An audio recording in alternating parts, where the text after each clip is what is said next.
So I've really screwed something up with my geese, and I want to talk to you guys about it today. Good morning, geese and chickens. Good morning. I know, you guys are dying to get out here. Huh? Notice how that gander gets really aggressive? That's because they're starting to be in mating season.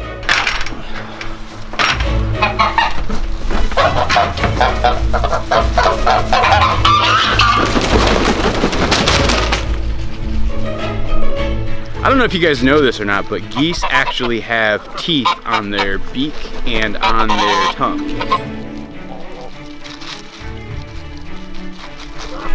Like if you look very, very closely, you can see these serrated edges on both the upper and lower beak, as well as right on the edges of the tongue. The reason that they have this is so it helps them actually rip up and digest their food. Evolutionarily speaking, you know, they are really designed to rip up grass and eat and digest grass. And so that shredding motion that happens when the tongue is rubbing against the bill there is part of how they begin their digestion process. The side effect of this is that when the geese bite, it really hurts.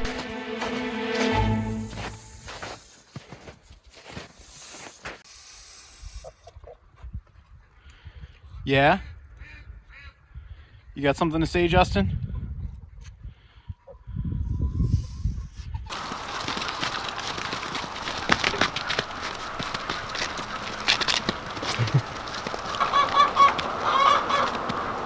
It's okay, guys. There was a time when you would just eat grass right from my hand. It's okay, baby geeslings. You don't need to fear me. I'm your friend.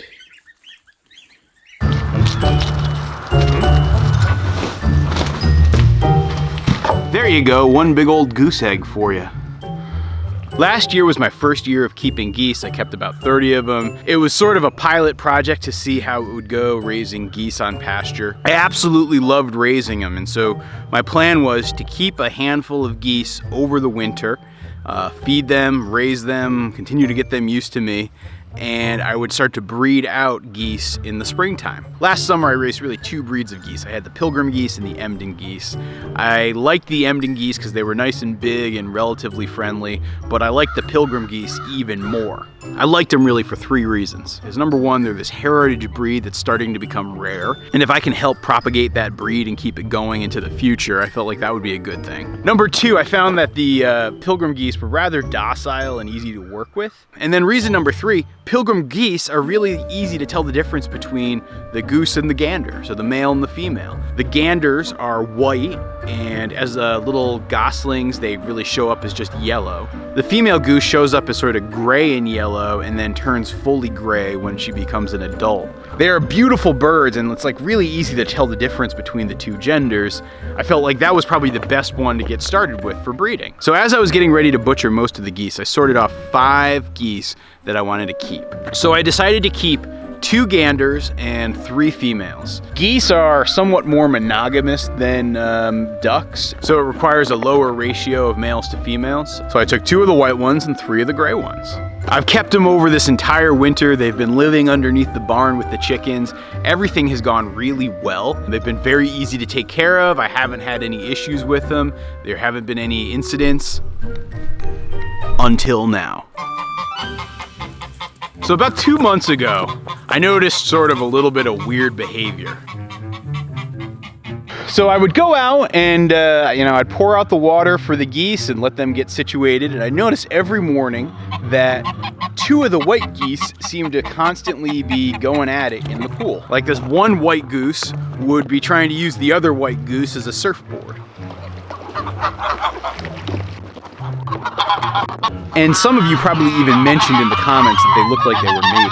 Well, after observing this behavior for a little bit, I came to the very distinct conclusion that I completely screwed up my geese. So apparently, when I was sorting my geese last summer and picking out the 2 male ganders, I accidentally took a female Emden goose. The male Emden geese were pretty easy to distinguish because they were much bigger than all the other geese, but the females were white and they were about the same size as the male male pilgrims. There are other characteristics that you can use to identify a gander. For example, the female goose has that bag underneath her, while the male pilgrim goose typically has like a little gray streak on their wings. But I was so focused on the harsh realities of butchering the geese and dealing with a bunch of logistic challenges that day that I completely screwed it up. And so my flock of geese actually consists of 4 females and 1 male. I have 3 female pilgrims, which you can tell by their gray color, but then I have 1 female Emden and 1 male pilgrim. I am admittedly a bit disappointed in myself. The irony is too that it seems like the gander has taken most of a liking to the female Emden. So a lot of the goslings that I end up hatching this year are gonna be crossbreeds between pilgrim and Emden.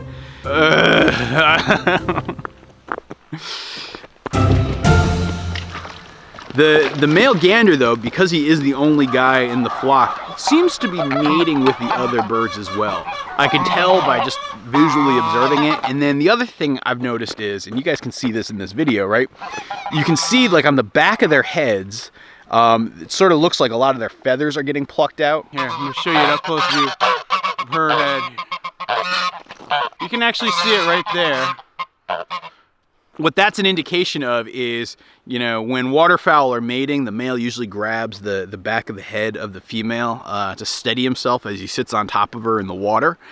And so that's usually an indicator of that happening. That's totally normal. It happens all the time.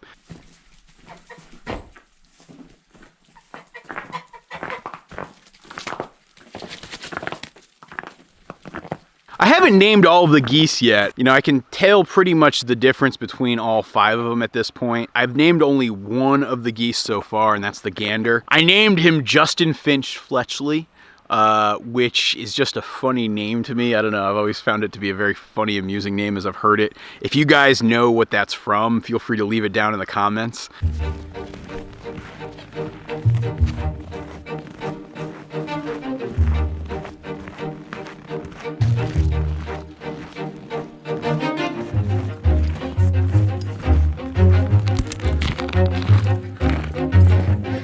Release the quacking!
What's up, pal? What was that all about? Toby Dog is actually doing really well.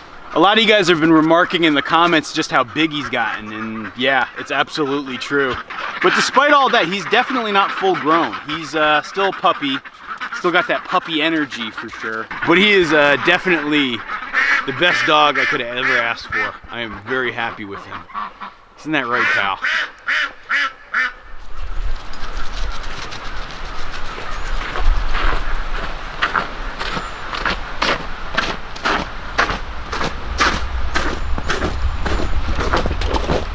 Can I help you, Mr. Justin Finch Fletchley? How's it going, Justin? All right, time to let the chickens out. Come on. Out you go, Marguerite. It's getting rather lonely in there.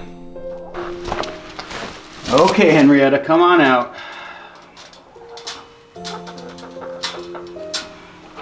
Come on out. There you go.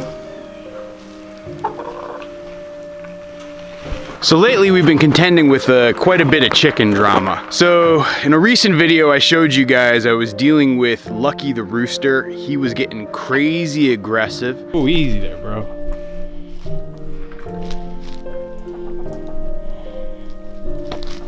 Hey, easy there, man. Easy. He would attack Allison or me anytime we came into the goose and chicken area. And then he was also beating up on this hen. Her name's Henrietta. Things were not going well. And so unfortunately, Lucky has now ended up on our dinner table. While Lucky was the aggressive one who was picking the heck out of her, Marguerite, who's the other chicken, she was really doing a number on Henrietta's back. And so she opened up several wounds. And so, you know, first we tried to use blue coat to keep her healed, but it wasn't healing up. And the other chicken was continuing to just peck at her. We actually recently started to switch to bandages. And so Allison has been going into vet mode and taking very, very good care of her. I want you to get nice air down here too. No, don't do it high. You scare her. You're scaring her. There you go, Pumpkin. There you go. Okay, good boy. I think she's now become Allison's favorite bird on the farm. And so we're trying to get her healed up. Because Marguerite has been the aggressive chicken here to Henrietta, we're keeping them separated right now. So I'm keeping Henrietta here in this pen. She's got plenty of space. I keep her in that cage at night to keep her extra protected from predators, but I have a tarp cover for this thing, and got a fence, and we got Toby dog, and we got the geese, so I'm not that worried about predator issues. And so I'm keeping her in here. And then meanwhile, Marguerite gets this whole giant chicken castle to herself. I honestly thought that the difference between raising ducks and chickens was going to be very, very minimal. But I got to admit, I'm finding that chickens are a lot harder to raise with a few more issues than the ducks.